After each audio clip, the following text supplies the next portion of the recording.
मेरे साथ जोर से नारा लगाएंगे, भारत माता की। पीछे वाले जो लोग हैं उनको भारत माता की जय बोलने में थोड़ी शर्म आनी है। शर्माने की जरूरत नहीं है। सब लोग मुट्ठी बंद करेंगे, हाथ ऊपर करेंगे और पूरे दिल से बोलेंगे, भारत माता की। इनकलाब, इनकलाब, वंदे वंदे, जय सरदार, जय सरदार। केम छो? मजामा। आज यहाँ पे आए हुए सभी भाइयों, बहनों, माताओं, बुजुर्गों, बच्चों, पूरे गुजरात के कोने कोने से इतनी भारी संख्या में आज यहाँ पे लोग पहुँचे हैं और इतनी देर से आप लोग शांतिपूर्वक बैठ के इंतज़ार कर रहे हैं और सुन रहे हैं। इसके लिए आप सब लोगों को मेरा नमस्कार, मेरा प्रणाम। आज सूरत में आके बहुत अच्छा लग रहा है। सूरत में मुझे 10 जुलाई को आना था। जून के महीने में सूरत के कुछ व्यापारी मेरे पास आए। दिल्ली में हम लोगों ने व्यापारियों के लिए बहुत काम किया है। दिल्ली में हमने वैट टैक्स कम कर दिया, सब चीजों पे कम कर दिया टैक्स। हमने व्यापारियों के ऊपर रेड बंद कर दी। हमने व्यापार का सरलीकरण किया। तो जून के महीने में सूरत के कुछ व्यापारी आए मेरे पास, बोले सर हम पूरे गुजरात के व्यापारियों की एक सभा करना चाहते हैं सूरत में, आप आएंगे? मैंने कहा जरूर आएंगे। उन्होंने कहा आप आइए और बताइए कि किस तरह से दिल्ली के अंदर व्यापार को सरल किया गया है। 10 जुलाई की डेट तय हुई, लेकिन दोस्तों मुझे जान के ये ताज्जुब हुआ कि सभा के 10-15 दिन पहले जिस हॉल में सभा होनी थी, उस हॉल के लोगों के पास, मैनेजमेंट के पास, गुजरात सरकार के यहां से फोन गया कि अगर केजरीवाल की सभा कराई तो देख लो तुमको छोड़ेंगे नहीं। उस हॉल को कैंसिल करवा दिया गया। जो व्यापारी मुझे बुलाने के लिए आए थे, उनके पास गुजरात सरकार से फोन गया कि अगर तुम लोगों ने केजरीवाल की सभा करवाई तो तुम्हारे ऊपर रेड करवा देंगे। उन व्यापारियों का मेरे पास फोन आया, कहते हैं सर आप तो अपने हैं, ये गुजरात सरकार हमें नहीं छोड़ेगी, अगर हमने आपको बुला लिया तो हमें सभा कैंसिल करनी पड़ेगी, आप बुरा मत मानिएगा। मैंने कहा इसमें बुरा मानने की कोई बात नहीं है, लेकिन मुझे यह जान के ताज्जुब हुआ कि इस तरह का माहौल गुजरात के अंदर चल रहा है कि अगर कोई सभा करवाना चाहे किसी राज्य के मुख्यमंत्री की, तो उसको कुचलने का डर दिखाया जाता है। आज ये जो सभा होनी थी, इस मैदान की जब परमिशन मांगी गई तो सूरत के अथॉरिटीज ने परमिशन देने से मना कर दिया। ये तो हम शुक्रिया अदा करते हैं गुजरात हाई कोर्ट का कि उनके आदेश के बाद आज ये सभा यहां पे आयोजित की गई है। दोस्तों,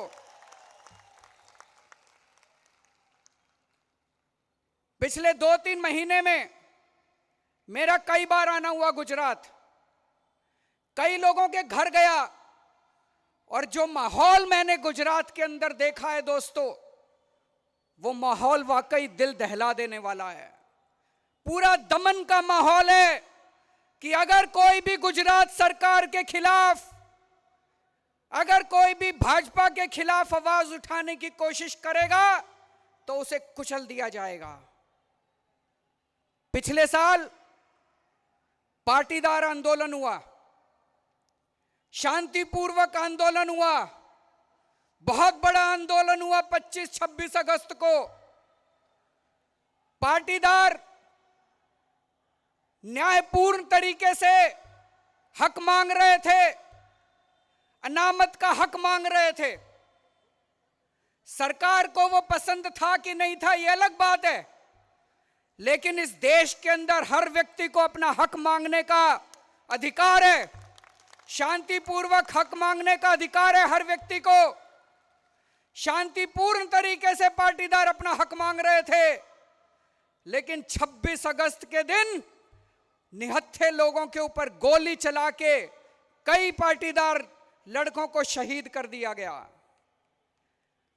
मैं भी कल परसों उनके कईयों के घर गया था।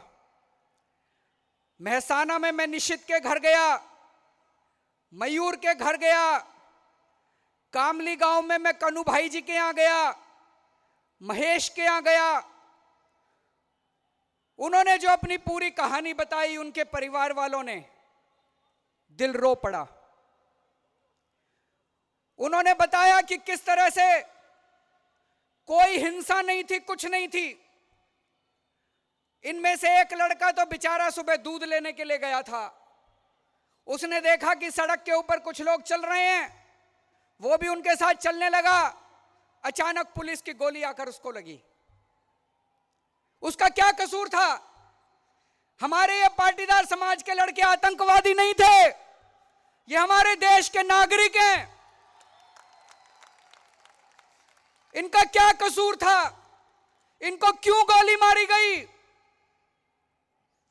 इनके परिवार वालों की एक ही मांग है, एक ही मांग है इनके परिवार वालों की, न्याय चाहिए। उन्होंने कहा सर हमें न्याय चाहिए। मैंने कहा क्या मतलब है तुम्हारा? बोले जिन लोगों ने हमारे लड़कों के ऊपर गोली चलाई उनको फांसी की सजा मिलनी चाहिए, उनको सख्त से सख्त सजा मिलनी चाहिए। मैंने कहा किससे, किसको मिलनी चाहिए? पुलिस वालों को? उन्होंने कहा नहीं सर, पुलिस वाले अपना काम कर रहे थे, पुलिस वालों को किसी नेता ने आदेश दिया था गोली चलाने के लिए। किस नेता ने आदेश दिया था? किस नेता ने आदेश दिया था? जिस नेता ने पुलिस को आदेश दिया था गोली चलाने का, उस नेता को सजा दिलवा के रहेंगे दोस्तों। नहीं तो जिन लड़कों को गोली लगी उनकी आत्मा को कभी शांति नहीं मिलेगी, उनकी आत्मा को कभी शांति नहीं मिलेगी। गुजरात सरकार एक तरह से चैलेंज कर रही है, गुजरात की भाजपा सरकार चैलेंज कर रही है। क्यों चलवाई उन्होंने गोली? क्या जरूरत थी गोली चलाने की? पुलिस को निर्देश होता है कि अगर शांतिपूर्ण भीड़ हो तो उनके ऊपर गोली नहीं चलानी, और अगर गोली चलानी होती है तो पहले पैर के नीचे चलाई जाती है, सीधे सर के अंदर, गले के अंदर, छाती के अंदर गोली कभी नहीं चलाई जाती। उन्होंने गोली क्यों चलाई? उन्होंने पूरे गुजरात के पाटीदार समाज को, गुजरात सरकार ने, भाजपा सरकार ने गुजरात के लोगों को चैलेंज किया है, चैलेंज किया है कि अगर तुम हमारे खिलाफ विरोध करोगे तो तुमको कुचल दिया जाएगा, तुमको बख्शेंगे नहीं, तुमको जो करना है कर लो। मैं कल श्वेतांग के घर गया। 25 तारीख की रात को, 25 अगस्त की रात को सरकार ने कई ऐसी कॉलोनियों के अंदर जहां पाटीदार समाज की बहुतायत थी, वहां पे पुलिस को भेज भेज के लाठीचार्ज किया था। श्वेतांग एक लड़का है, उसको पुलिस वाले उठा के ले गए, उसको पूरी रात इतना पीटा, इतना पीटा, उसको घर से उठा के ले गए। वो सड़क पे भी नहीं जा रहा था, उसको घर से घसीट के ले गए और पूरी रात इतना पीटा, इतना पीटा, इतना पीटा कि सुबह तक उसकी मौत हो गई। दोस्तों, पूरे पाटीदार समाज के कितने लड़कों के अंदर ऊपर झूठे मुकदमे लगा दिए गए, झूठे केस लगा दिए गए। वो आज भी बेचारे कोर्टों के चक्कर काट रहे हैं। मैं पूछना चाहता हूं कि हार्दिक पटेल का क्या कसूर है, हार्दिक पटेल के ऊपर मुकदमा क्यों चलाया जा रहा है। हार्दिक पटेल अपने समाज के लिए हक मांग रहा था, हार्दिक पटेल के ऊपर इन्होंने देशद्रोह का मुकदमा चलाया है। मैं कहना चाहता हूं कि हार्दिक पटेल से बड़ा देशभक्त नहीं है और जनरल डायर से बड़ा देशद्रोही नहीं है इस देश के अंदर। लेकिन फिर मैं कहना चाहता हूं, यह समझना पड़ेगा कि गुजरात सरकार पूरे गुजरात के लोगों को चैलेंज कर रही है कि अगर तुम हमारे खिलाफ आवाज उठाओगे तो हम तुमको छोड़ेंगे नहीं, बख्शेंगे नहीं, कुचल देंगे, मार डालेंगे, गोली से मार डालेंगे, जो करना है कर लो। पिछले महीने ऊना के अंदर हमने देखा किस तरह से 4 दलितों को पुलिस थाने के सामने पुलिस की मौजूदगी में बेरहमी से पीटा गया। दोस्तों, पुलिस ने कुछ नहीं किया। क्यों नहीं किया पुलिस ने कुछ? क्योंकि जो लोग पीट रहे थे वो भाजपा के गुंडे थे और पुलिस को कहा गया था कि जब ये भाजपा के गुंडे उनको पीटे तो कुछ नहीं करना है। मैं बधाई देना चाहता हूं पूरे दलित समाज को, मैं बधाई देना चाहता हूं जिग्नेश मेवानी को, जिसने पूरे दलित समाज को इकट्ठा किया, जिसने पूरे दलित समाज को खड़ा करके इसका विरोध किया है। दोस्तों, ऊना के अंदर जो घटना हुई वो अकेली घटना नहीं है। दलितों के अंदर ऊपर जगह जगह अत्याचार हुए हैं।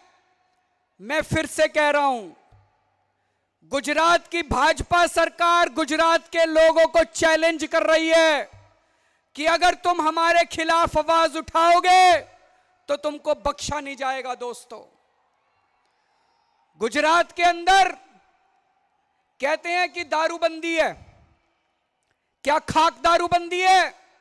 अभी यहां बैठे बैठे अगर आप फोन करो तो यहां पे होम डिलीवरी होती है दारू की, मुझे बताया गया गुजरात के अंदर।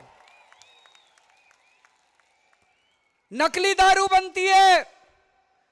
अभी कुछ दिन पहले सूरत के अंदर 19 लोगों की मौत हो गई नकली दारू से।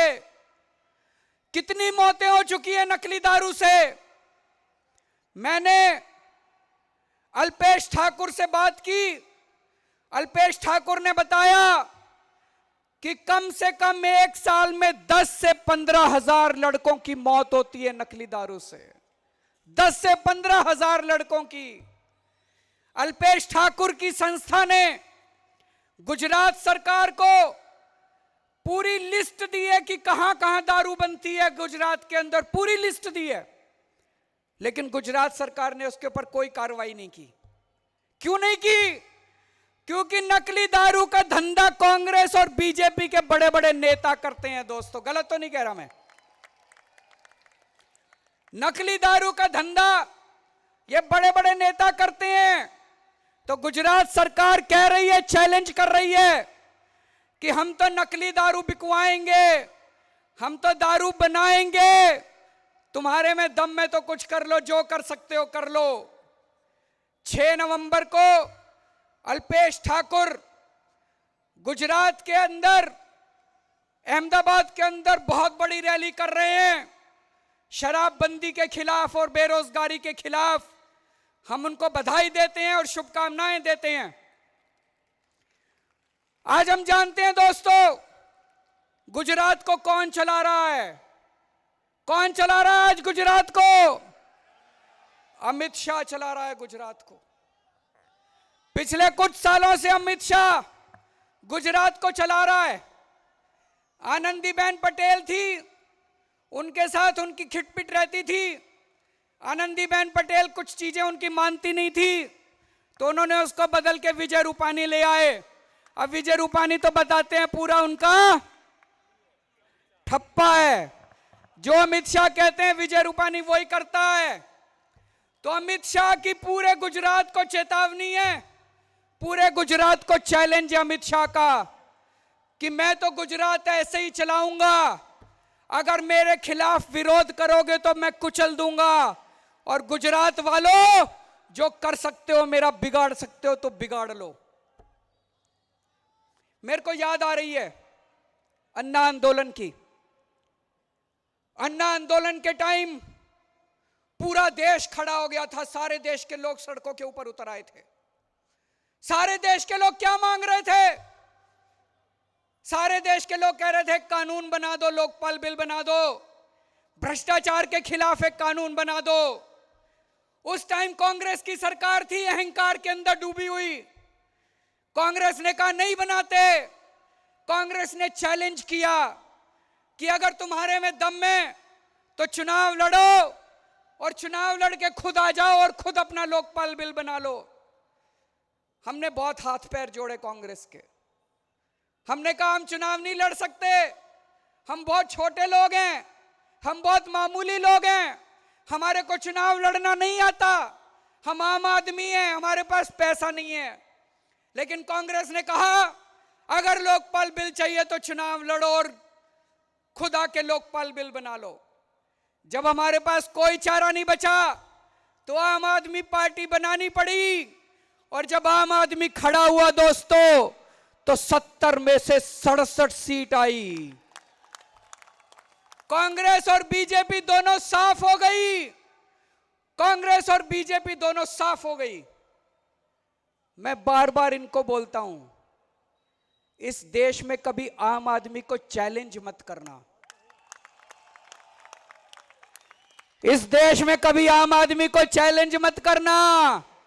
यह आम आदमी बड़ा दबा कुचला है, यह आम आदमी बड़ा गरीब है, यह आम आदमी बड़ा छोटा दिखाई देता है। लेकिन जिस दिन यह आम आदमी खड़ा हो जाए, बड़े बड़े सिंहासन डोल जाते हैं दोस्तों। दिल्ली के अंदर आम आदमी खड़ा हुआ, 70 में से 67 सीट आ गई। आज गुजरात के अंदर अमित शाह चैलेंज कर रहा है, गुजरात के आम आदमी को चैलेंज कर रहा है। मैं आज यहां गुजरात के लोगों से जानना चाहता हूं, क्या अमित शाह का चैलेंज लेने के लिए तैयार हो? क्या अगला चुनाव लड़ने के लिए तैयार हो? क्या अमित शाह को उखाड़ फेंकने के लिए तैयार हो? अगला चुनाव गुजरात के अंदर चुनाव नहीं होगा, अगला चुनाव एक क्रांति होगी। एक तरफ अमित शाह होगा और दूसरी तरफ गुजरात के लोग होंगे। जैसे दिल्ली के अंदर दिल्ली के आम लोग जाके विधानसभा के अंदर बैठे थे, अगली बार गुजरात की विधानसभा के अंदर कांग्रेस और बीजेपी के एमएलए नहीं बैठेंगे। अगली बार गुजरात विधानसभा के अंदर आम आदमी बैठेंगे, आम औरतें बैठेंगी दोस्तों। लेकिन इसके लिए लड़ना पड़ेगा, इसके लिए एकजुट होना पड़ेगा, इसके लिए इकट्ठा होना पड़ेगा, पैसे भी खर्चने पड़ेंगे, त्याग भी देना पड़ेगा, बलिदान भी देना पड़ेगा, टाइम भी देना पड़ेगा, दुकान बंद करके कई महीनों तक घर घर जाना पड़ेगा। तैयार हो? तैयार हो? और दोस्तों, ये बीजेपी और कांग्रेस में कोई फर्क नहीं है, दोनों में पति पत्नी का रिश्ता है। इनसे दोनों से बच के रहना। मैं ये सोच रहा था, मैं अभी गुजरात आया, हर जगह मेरा विरोध कर रहे हैं, हर जगह जहां मैं जा रहा हूं वहां अमित शाह ने अपने आदमी भेजे हुए हैं। आज भी पीछे अपने आदमी भेजे थे अमित शाह ने। यहां तक कि माता के मंदिर में गया, वहां भी अमित शाह ने अपने आदमी भेज दिए। इससे घिनौनी बात नहीं हो सकती, इससे गलत बात नहीं हो सकती। लेकिन जब राहुल गांधी आता है गुजरात में, तब कोई विरोध नहीं होता।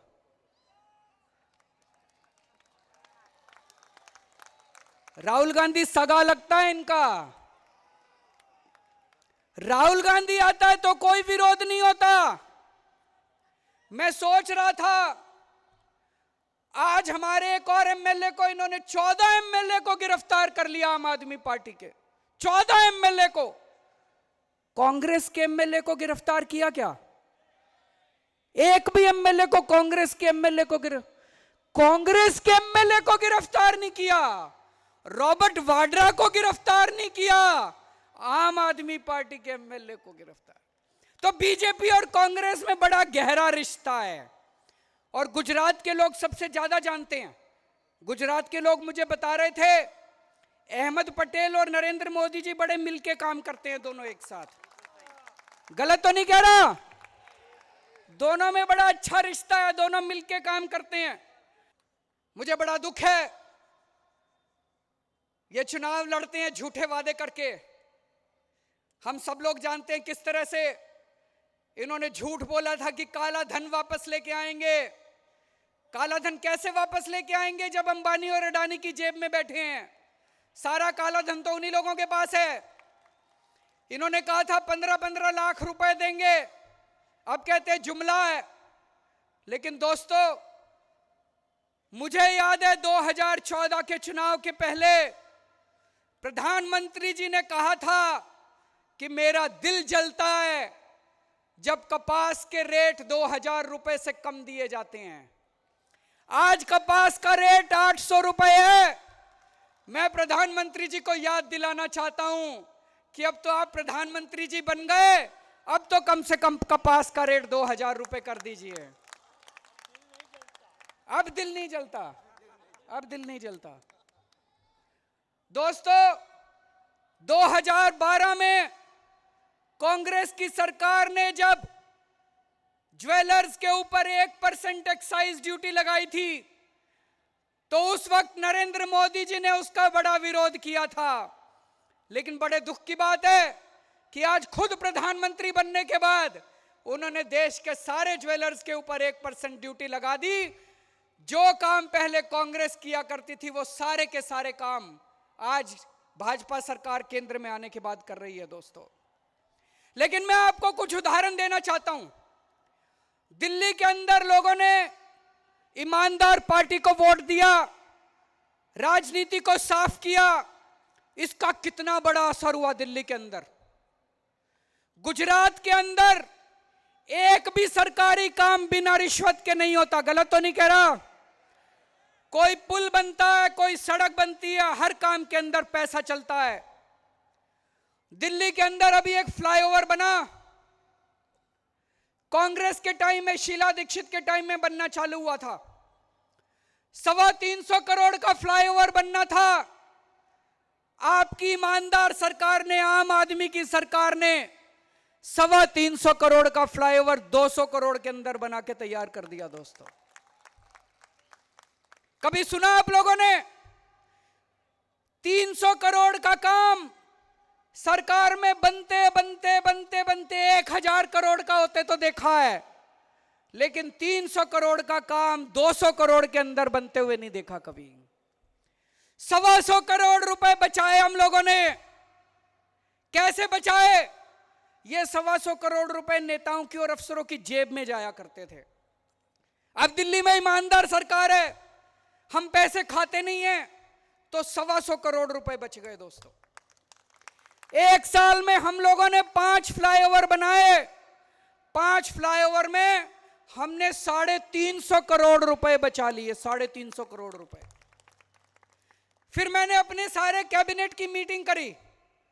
कैबिनेट के मीटिंग करके मैंने पूछा कि भाई ये 350 करोड़ रुपए बच गए, अब इसका क्या करें?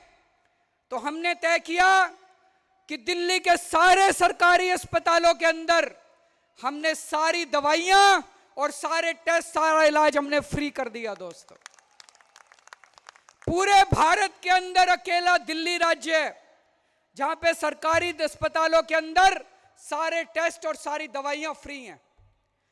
पहले अगर कोई मरीज जाता था सरकारी अस्पताल में, खिड़की के ऊपर अगर 5 दवाई लिखते थे तो उसे 1 दवाई मिलती थी।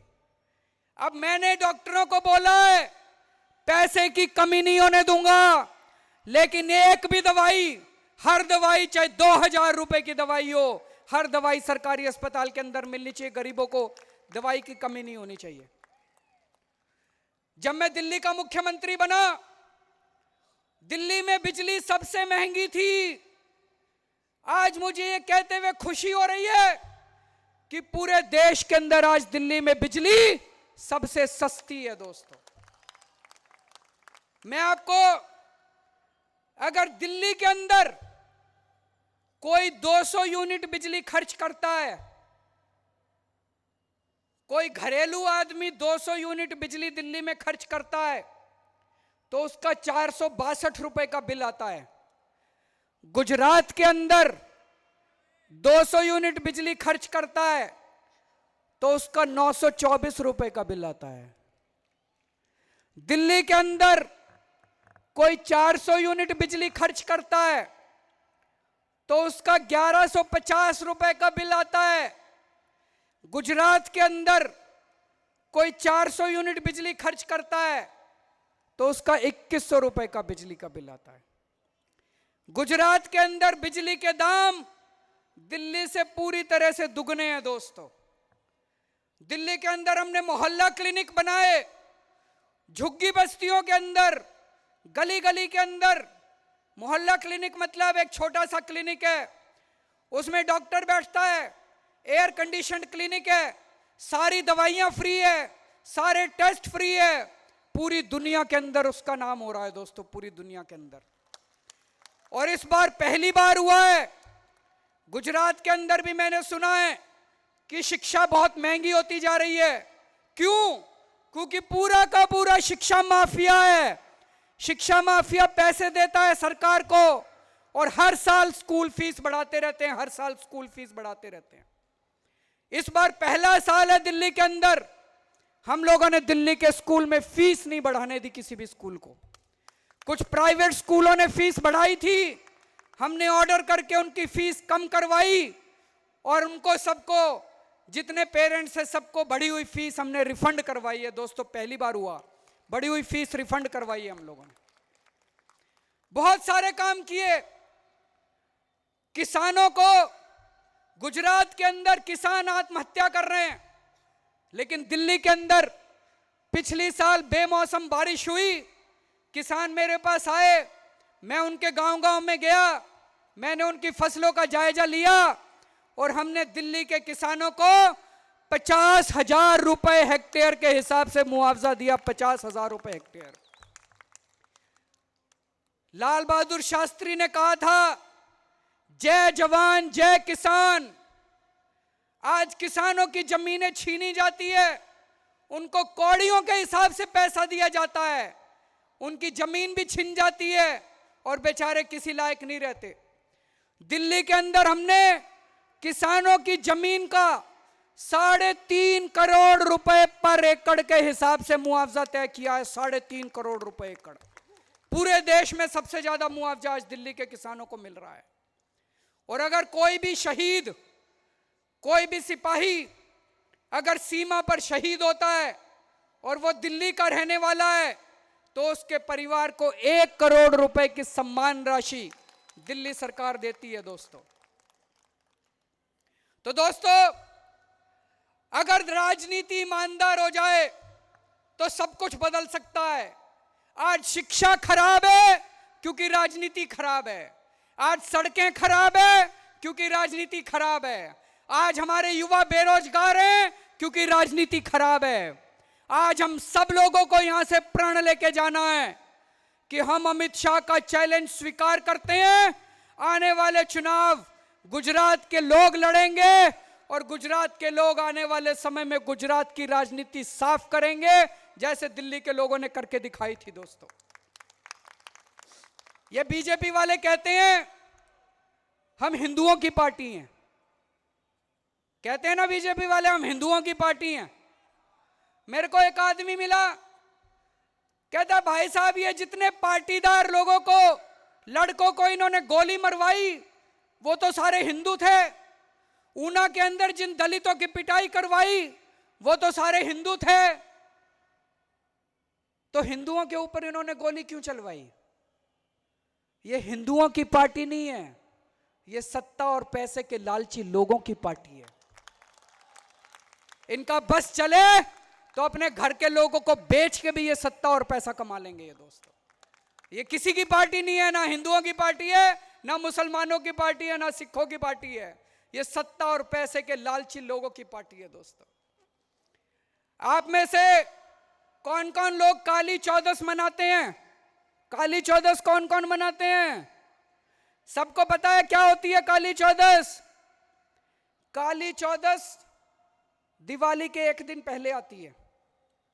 उस दिन अपने घर के सारे लड़ाई झगड़े गलत काम सब खत्म करने के लिए घर की महिला एक दिया चौक पे ले जाके रखती है कि आज हमारे सारे लड़ाई झगड़े सारे गलत काम सारे चौक के ऊपर हमने रख दिए, घर से बाहर हो गए।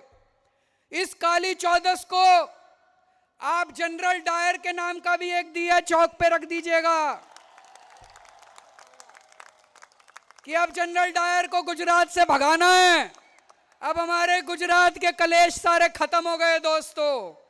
हम सब लोग मिलके फिर से सरदार पटेल और बापू के सपनों का गुजरात तैयार करेंगे। जय सरदार, जय सरदार।